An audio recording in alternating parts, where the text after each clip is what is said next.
Welcome to funny kitchen. நான் உங்கள் தக்ஷிதா. இன்றைக்கி நம்ம என்ன செய்ய போகிறோன்னு பார்த்தீங்கன்னா கம்பு தோசை தான் செய்ய போகிறோம். வாங்க வீடியோக்குள்ளே போகலாம். அம்மா ஆல்ரெடி மாவு ஆட்டி வச்சிட்டாங்க. கம்பு மாவு இந்த உலக்கில் கீழே வை தெரியும். இந்த உலக்கில் இந்த ஒரு உலக்கில் கம்பு போட்டுக்கணும். ஒரு உலக்கு இட்லி அரிசி போட்டுக்கணும். இட்லி அரிசி போட்டுக்கலாம், பச்சரிசி போட்டுக்கலாம். இதில் உளுந்து போட்டுக்கணும். இந்த சின்ன படியில் உளுந்து போட்டுக்கணும்.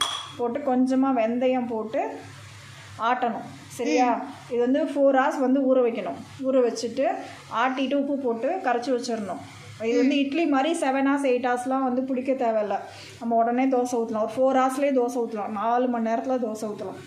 இப்போ அம்மா சொன்னது திருப்பி சொல்லு. இட்லி அரிசி, அப்புறமேட்டு கம்பு இதில் ஒரு உலக்கு, இட்லி அரிசி ஒரு உலக்கு, கம்பு இதில் ஒரு உலக்கு, அப்புறம் பச்சரிசி, உளுந்து, வெந்தயம், உளுந்து ஒரு படி, இதில் கம்பு ஒரு படி. சொல்லு திருப்பி. இட்லி அரிசி ஒரு படி, கம்பு அப்புறம் இதில் ஒரு படி, இதில் உளுந்து, அப்புறமேட்டு வெந்தயம் 1 ஸ்பூன் இதில் போட்டு எத்தனை மணி நேரம் ஊற வைக்கணும்? 4 மணி நேரம் ஊற வச்சுட்டு இட்லி ஆட்டுற மாதிரி ஆட்டிட்டு, இட்லி ஆட்டுற மாதிரிலாம் ஆட்டக்கூடாது. தோசை மாதிரி தான், அப்படி தண்ணியாக வந்துடும். இதனால் மொறுன்னு வரும் தோசை. அது 4 hours ஊற வச்சா போதும். இட்லிக்கெலாம் 8 hours 7 hours ஊறினா தான் இட்லி வரும். இந்த தோசைக்கு உனக்கு 4 hours ஊறினாவே போதும். சரியா? இப்போ தோசை ஊற்றலாமா? கல் காஞ்சிச்சா? கல் காஞ்சிருச்சு. தோசை ஊற்ற ஆரம்பிக்கலாம்.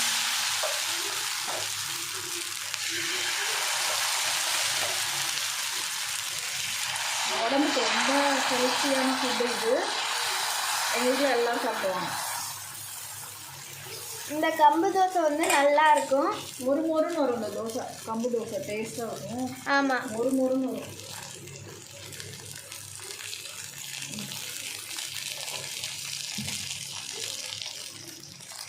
தோசை வேகட்டும். நாங்கள் சென்னையிலேருந்து தான் ட்ரான்ஸ்போர்ட் ஆகி ட்ரான்ஸ்ஃபர் ஆகி கோயம்புத்தூருக்கு வந்தோம். அங்கே சென்னையிலலாம் நைட் ஆனால் அனல் காற்று தான் அடிக்கும். இங்கேனா ரொம்ப குளிருது. இன்னைக்கு ரொம்ப குளிருது. வெளில போய் நில்ல, அப்படியே ஜில்லுன்னு 8 மணிக்கு அப்படியே பனி அடிக்குது. மார்கழி மாதம் மாதிரி இருக்குது.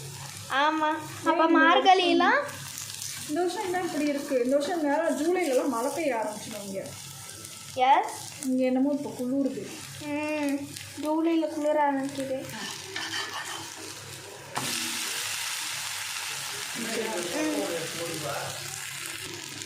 ஒரு வாரமாக வீட்டில் ஏசியே போடுறதில்ல. ஏன் சொட்டர்? எங்கள் அப்பா ஸ்வெட்டர் போட்டு தான் வெளியே போகிறாரு. ஸ்கூல்லே எல்லோரும் சொட்டர் தான் போட்டிருப்போம். நாளைக்கு நீங்களும் போட்டுக்கோங்க சொட்டர். சரியா? ஆமாம், ரொம்ப குளிருது. இன்னைக்கு வெயிலே இல்லை. அப்படியே இது மோடம் தான் மூட்டி இருந்துச்சு.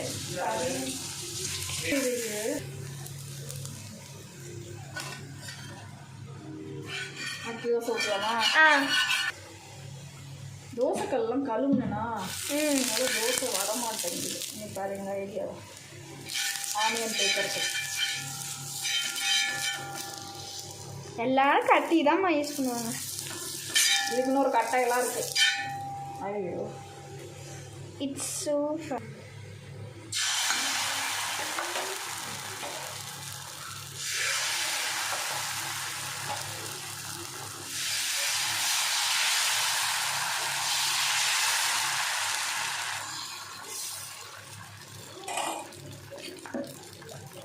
இதுலேயே ராகி கலந்து ஊற்றலாம்.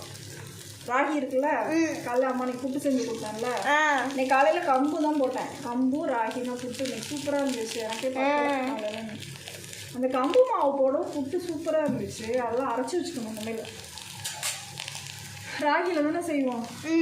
இன்னைக்கு கம்பு போட்டு செஞ்சது, அதனால தான் டேஸ்ட்டாக இருந்தது. அதான் மார்னிங் நான் சாப்பிட்டுட்டு ஹேண்ட் வாஷ் பண்ண மாதிரி புட்டு 2 வாய் எடுத்து வச்சுக்கிட்டேன். அதான் எனக்கு இல்லை புட்டு. நான் கொஞ்சம் தான் சாப்பிட்டேன் காலையில். அப்புறம் கொஞ்சம் தக்காளி சாப்பிட்டேன். இது இன்னும் புளிச்சா தானே நல்லா இருக்கும் கம்பு தோசை. நாளைக்கு புளிச்ச உடனே அது ஒரு சாம்பார் வச்சு சாப்பிட்டோம்னா சூப்பராக இருக்கும். பாசிப்பருப்பு சாம்பார் வச்சு தேங்காய் சட்னி வச்சு சாப்பிட்டோம் சூப்பராக இருக்கும். சென்னையிலலாம் on time AC is on. எப்போ பார்த்தாலும் ஏசி ஆனில் தான் இருக்கும். இங்கே வந்து ஏசி இங்கே இந்த வருஷமும் தான் வெயில் பொழந்து கட்டுச்சு. 2 மாதம் ஏசி ஓடிச்சு. இப்போ இந்த ஒரு வாரமாக ஏசியே இல்லை. குளிர்து இழுத்து போத்திட்டு எல்லாம் தூங்குது. எல்லாம் காலையிலேருந்து வெயிலே இல்லை. அப்படியே மார்கழி மாதம் மாதிரி குளிர்து பாருங்க. குளிர்னா வேலையே ஓடாது தெரியுமா. அப்படியே படுத்து தூங்கும் போது ஸ்கூலில் கூட எனக்கு தூக்கம் தான் வரும். அப்படியே ஜில்லு ஜில்லுன்னு காற்றடிக்கும். இப்போ 2வது ஃப்ளோர் தானே உங்களுக்கு கிளாஸு. நான் ஜன்னல் பக்கத்தில் இருக்கேம்மா. ஜில்லு ஜில்லு ஜில்லுன்னு காற்று வரும். நாளையிலேருந்து அப்படின்னா சொட்டர் போட்டுருங்க. ஓகேம்மா. இதை எங்க இது இன்னும் இதுக்கு வந்து 2 சட்னி. என்ன சட்னி தெரியுமா? இது வந்து நிலக்கடலை சட்னி. தேங்காய், நிலக்கடலை, 2 பச்சை மிளகா, அப்புறம் பூண்டு. இது வந்து ஸ்பெஷல் சட்னி. இது என்ன சட்னின்னு சொல்லு. வரமிளகா சட்னி. வரமிளகா, பச்சை மிளகா இல்லை, அப்புறம் தக்காளி, 2 தக்காளி, ஒரு நிறைய பூண்டு, கொஞ்சோண்டு உப்பு போட்டு மிக்சியில் நல்லா அரைச்சிட்டு நல்லெண்ணெய் ஊற்றி கடுகு நம்பருக்கு போட்டு தாளிச்சிட்டு அதில் மிளகாத்தூள் இருக்குல்ல, சாம்பார் தூள் இல்லை, தனி மிளகாத்தூள் போட்டு கொதிக்க வைக்கணும். இந்த சட்னி டேஸ்ட்டாக இருக்கும். இந்த தோசைக்கு இந்த சட்னி காம்பினேஷன் சூப்பராக இருக்கும். ட்ரை பண்ணி பார்க்குறேம்மா. அடுத்த வீடியோ குளிர்து கைஸ். எங்கள் அப்பா வந்து லக்ஷனா சைக்கிள் ஓட்டுறதுக்காக சொட்டர் போட்டு அவளுக்காக வெளியே உட்காந்துட்டு இருக்காரு. எங்க அவ இதான் அங்கே ஓட்டிட்டு இருக்காமா. காணோம். லக்ஷனா ஏண்டி உனக்கு குளிராதாடி? உனக்கு குளிரவே குளிராதுடி. உனக்கு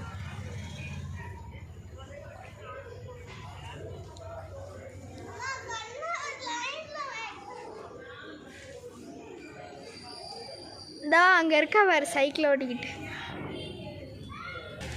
லக்ஷனா சைக்கிளை ஓட்டுறாளாம். வண்டி வருது.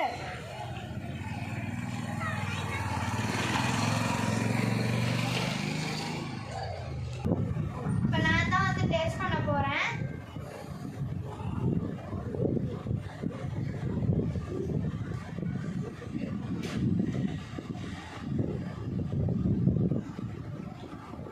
சூப்பராக இருக்குது கைஸ். நீங்களும் ட்ரை பண்ணி பாருங்க. சூப்பராக இருக்கும். லைக் பண்ணுங்க, ஷேர் பண்ணுங்க, கமெண்ட் பண்ணுங்க, சப்ஸ்கிரைப் பண்ணி பெல் ஐக்கனை கிளிக் பண்ணுங்க.